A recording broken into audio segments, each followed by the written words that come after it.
I didn't expect quite so many people, especially any new people, and for the old people, I was just going to review what I had done before. So now I have to start from the beginning. First, a couple of points. For the new folks, we have a real minister, and he shows up here three weeks a month, okay? So you're not going to get me all the time or some version of me. Second is, I'm sorry that you have to look at my left screen, your right screen, as we look at this. By the way, keep in mind that your left is my right, but this screen is not working, and I apologize for that. I couldn't get that done. So next week, if you come, it'll work. Previously, I spoke about humanism. I pretended to be Bertrand Russell and read an essay called Why I'm Not a Christian. We have celebrated the flying spaghetti monster together. And I challenged you a couple of times to talk about what you believe in. So I'm going to work through these things real quickly. I was born in Roswell, New Mexico. Yes, it was 3 days after the saucer landed. Yes, but there's no connection. I want you to understand that. I was raised in Texas, pretty solid Texan, you know. Boy, that's sad to say today. Anyway, moved to California when I was 13, in 1960. So imagine the 60s in California. What a wonderful life I had. But unfortunately, in 1964, for the election, I was campaigning for Barry Goldwater. I was 16. At the time, I thought it was a good idea. And there was one book that said, "Why doth treason never prosper? Because it doth prosper, and none dare call it treason." And I love that phrase, and so that's why I love Barry Goldwater. I have changed. Barry's dead, by the way. I worked for 25 years for a couple of telephone companies who progressively bought one another in what we now just call corporate sharkism. I'm now retired. And why would you want to listen to me? Well, I'm an atheist, and I'm in a church. And that ought to be enough to kind of go, I was an atheist when I came. I was an atheist when I was 8 years old, and I got to tell you the story. And those of you who've heard me speak before know the story, because I love the story. I got sent to Sunday school when I was 8 years old by my older sister. Now, my mother was a Assembly of God speak in tongues woman. My dad was a Catholic, so they didn't talk about religion. And I didn't grow up with any religion. But my sister decided when I was about 8 that I needed to go to Sunday school. And I went to Sunday school. About that time in the 3rd grade, by the way, I was the multiplication king of the 3rd grade. Seminole, Texas, this is 3,000 people, and that's about all I got. But the multiplication queen of the 3rd grade in Seminole, Texas was Marcia Voischmeyer. Marcia Voischmeyer was my first real girlfriend. She was the one that I looked over and fed those feelings I hadn't had before, you know. I liked her. I even liked her than I bet more I liked Bonnie Brock. I'm swinging up here to myself and hearing ringing, but I'll try to get it. I could walk to Sunday school, and I did. And I walked. Small town in Texas, 3,000 people. You walk everywhere. So I'd walk to school, and I'd walk to the church. And I enjoyed the church. Sunday school, they had pamphlets, they had cookies, all kinds of stuff, man. They told us stories about, Jonah and the whale, Joshua. I got all these stories, Samson and Delilah. But one day in this Sunday school, in this small town in Texas, it was important enough that the Sunday school teacher tell us exactly who was going to go to heaven. Now, this is a small Baptist church in a small town in Texas, and I want to tell you that Jews aren't going, Catholics aren't going. In fact, a lot of the other Baptist churches, folks, they ain't going either if they're not, there might be foot washers instead of full immersion. She listed out all of these people who were not going to go to heaven. And it turned out that I had discovered that Marcia Voischmeyer, remember Marcia? Jewish. And I said, whoa, 8 years old. I'm saying, whoa, Marcia, not going to heaven? I say, working. I walked home kicking a rock. And that was the last time I thought there was a God any place that was doing anything. Otherwise, so when I came here, when I was 55 years old, as an atheist, he said, why'd you come? And I will only say one thing, wife. Now, I've never been particularly interested in religion, in going to churches. I've always been interested in religion in a sense. But in high school, I was an atheist. Grade school, I was an atheist. I was an atheist until I came here. But Harriet said, I'm going to this new church, Bill, and you need to. Wives know what husbands need to become better human beings in the world. You'll tell her that part, won't you? Well, she said, you need to come to this church. First of all, it starts with a C and says church, and I ain't coming. But she began to bring me home cassette tapes. And she would hand me the cassette tapes and say, you need to hear this. And we're still married. So I came one time, and I sat around, and God seemed like a nice bunch of people. And I had a fair number of sort of understandings because of the people I saw. They were talking about stuff or saying things that I just never heard in the Baptist church. So that was fine with me. I didn't want to hear it anyway. So I was looking around, and I had a couple of real interesting things happen. One was the song you just heard. In that song, there is a phrase called that says, but other lands also have blue skies. Other lands also have. And I was sitting right about over there on the day that we sang that song for the first time, and I thought, I'm going to a church that recognizes there are other things in the world other than the church? And also, for those of you who are old members, Jack Robinson, whom you may recall, he got me. We had a fellow here one time who spoke about the fact that dark matter and the soul were the same thing. You may recall, those of you who've been here. He spoke for a while. Now, I was sitting around and I was watching, and when it came time for questions, I remember Jack saying, sir, that's bull. Yes, that's what I remember.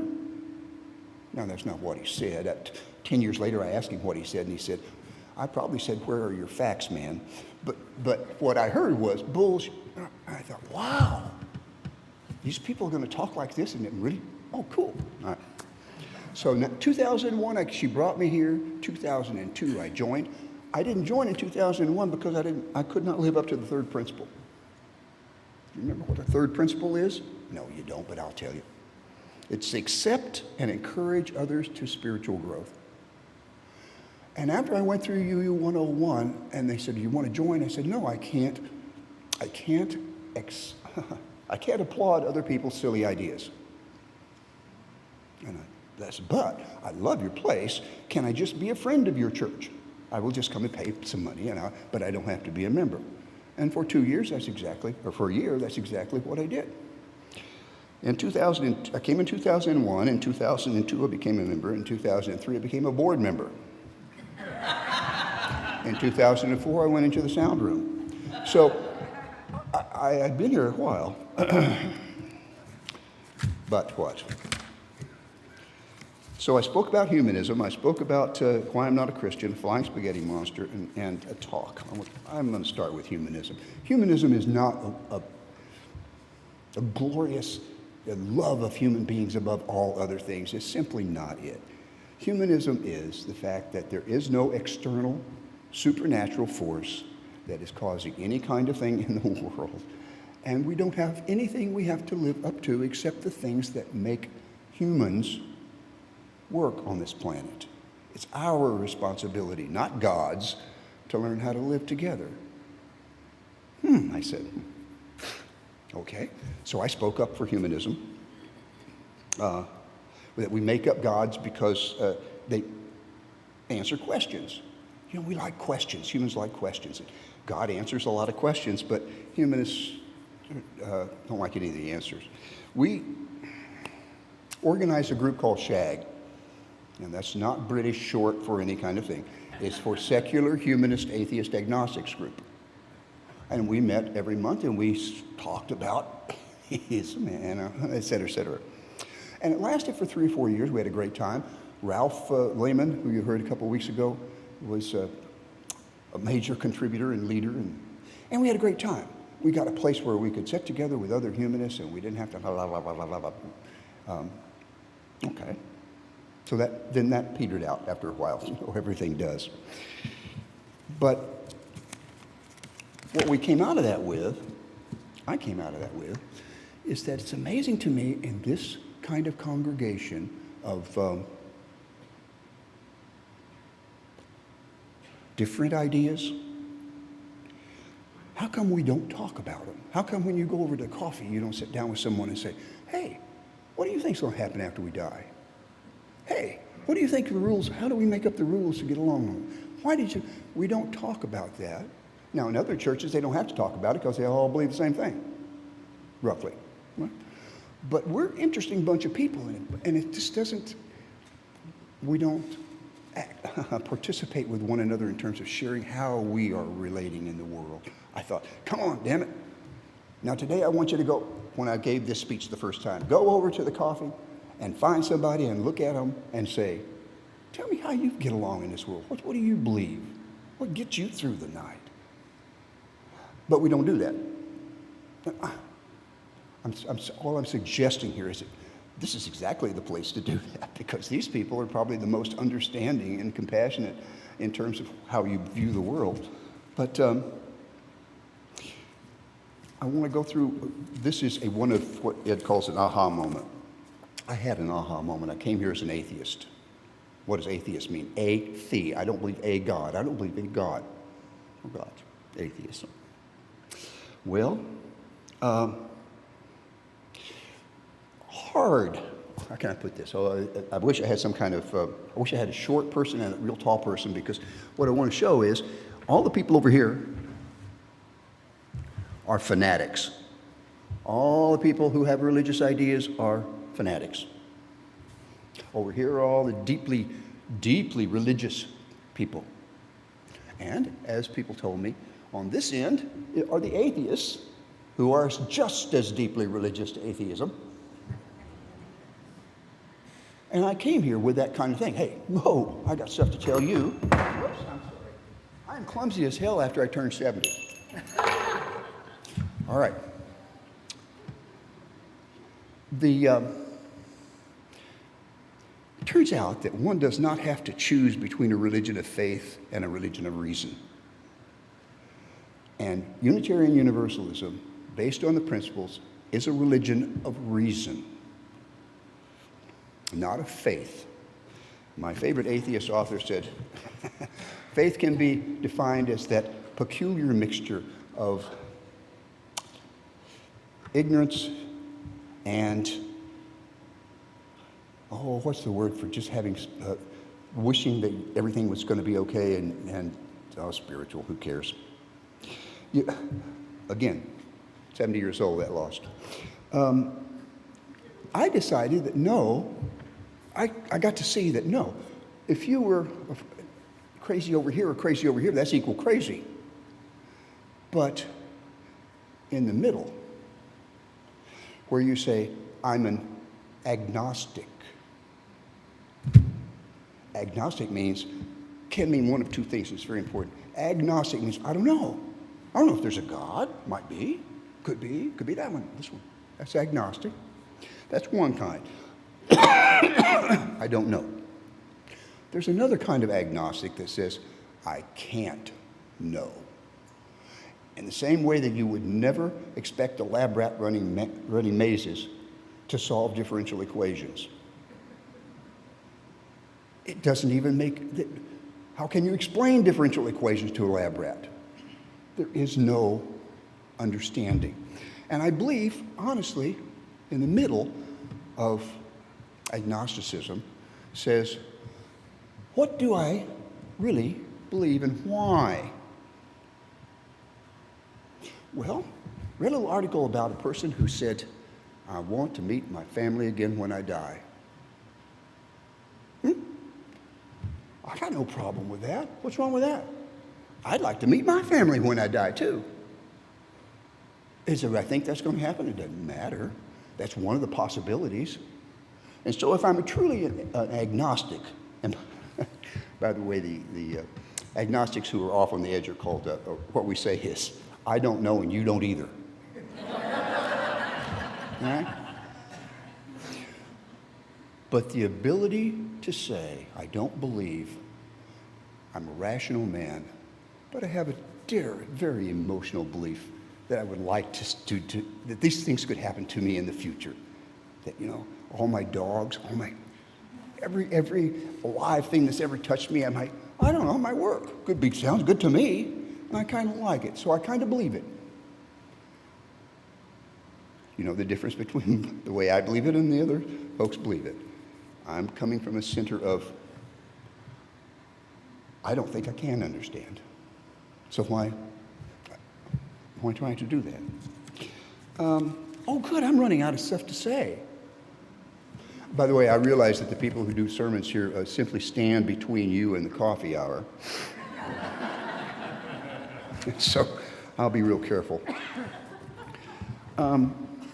The three realizations that I have come to over my 20 years here, Jesus. By the way, religion is very important to me. Christian religion is very important to me because it has supplied me with a whole cadre of cuss words. Now, I'm serious. Now, let's pull back a little bit. When you talk to people in language, they have several. We use cuss words. We use religious language in cuss words. We use sexual language in cuss words. So I'm happy that the Christian religion, or religion in general, has given me words where I can say, damn it. Our current minister, Jack, we were at lunch and something happened good, and I said, Allah be praised. And he looked at me like, what do you mean, Allah be praised? Because he'd also heard me say, oh, Jesus Christ. I don't mean this to upset anybody. What I'm saying is that, yes, religion is a very important part because religion means tied together, and we want to be tied together. We do. I have spent 20 years here and learned that, number one, atheism is a choice that I get to make. I don't have to prove it to you. And I can take my atheism and tack on a little bit of, hey, when I die, I'm going to see my Zooey again, my dog. It's not that big a deal. I don't have to give up one to get the other. The second thing I learned about here is that I need people in my life. You need people in your life? Yes. Yeah, we need them. We get them from family for a while. We get them from school for a while. We get them from work for a while. But when you're done working and you're done schooling, you have to find what we call an intentional community. I joined this community because of my intention, not because I was in the third grade, but I come here on purpose. I chose an intentional community to meet that need of people in my life.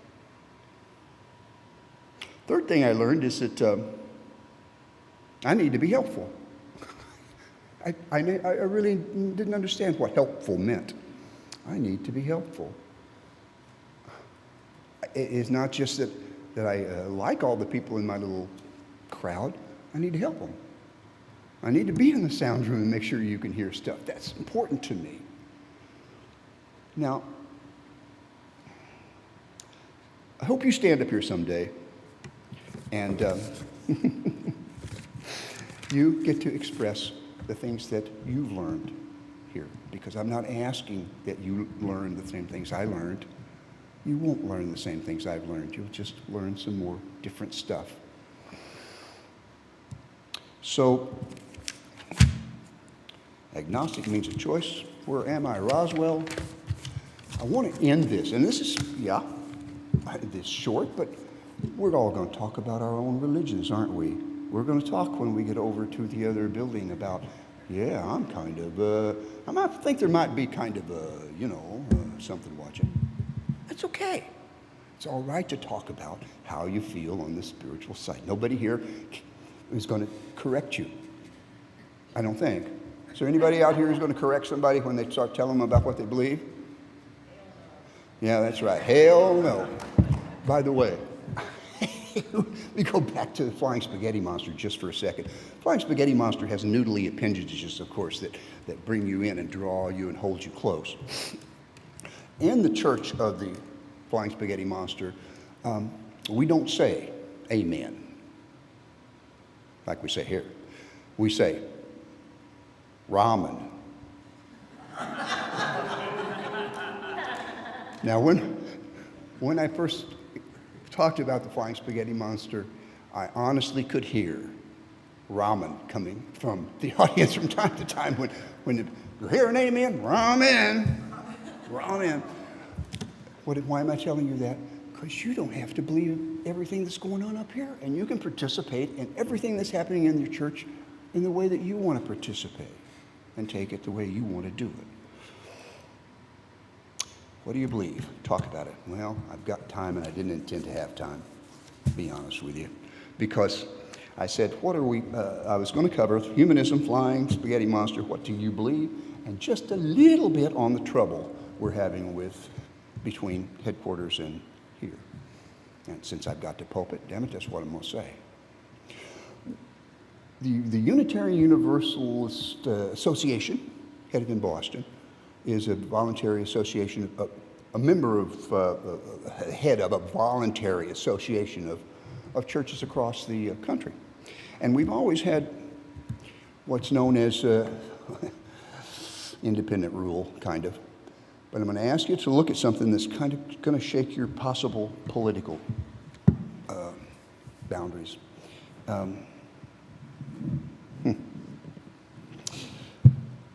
We are in a states' rights kind of conversation with our headquarters in Dallas. And I know, since the Civil War, that we're not generally just a big supporter of states' rights. We see the bad things that happen there. But in our culture, we tend to think, well, yes, by God, Alabama ought to do it the same way Georgia does it. Let them all get married. Well,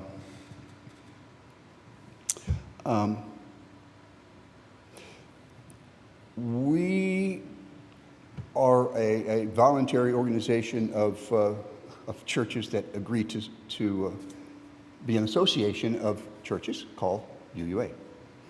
And that means that we're kind of fighting a states' rights issue between our individual churches and the national organization. And it's not an unusual fight. There's always some kind of struggle about whether there should be leadership from a central organization or leadership from individuals. It's nothing new. There's no hatred involved. There's a big disagreement on how things are supposed to go.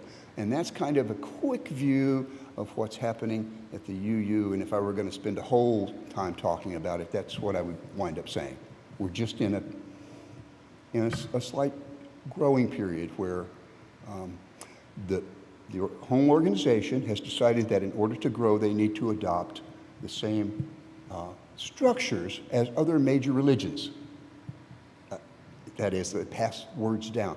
Now, it doesn't seem to bother them that every major religion is having a problem with attendance, but I'm sure that if we structure ourselves like all the other people who are having trouble, we won't have trouble. Did I say that right, Ed?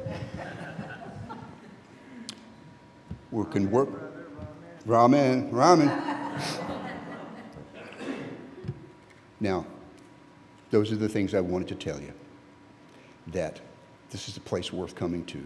That there are things you can learn. It's not going to be the same things I learned. But hopefully, each one of you will have a chance to stand up here scared as hell and say, here's what I've learned so far.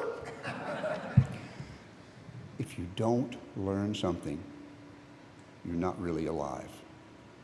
And so I leave you with these words from one of our poets. You don't need a weatherman to know which way the wind blows. Peace out.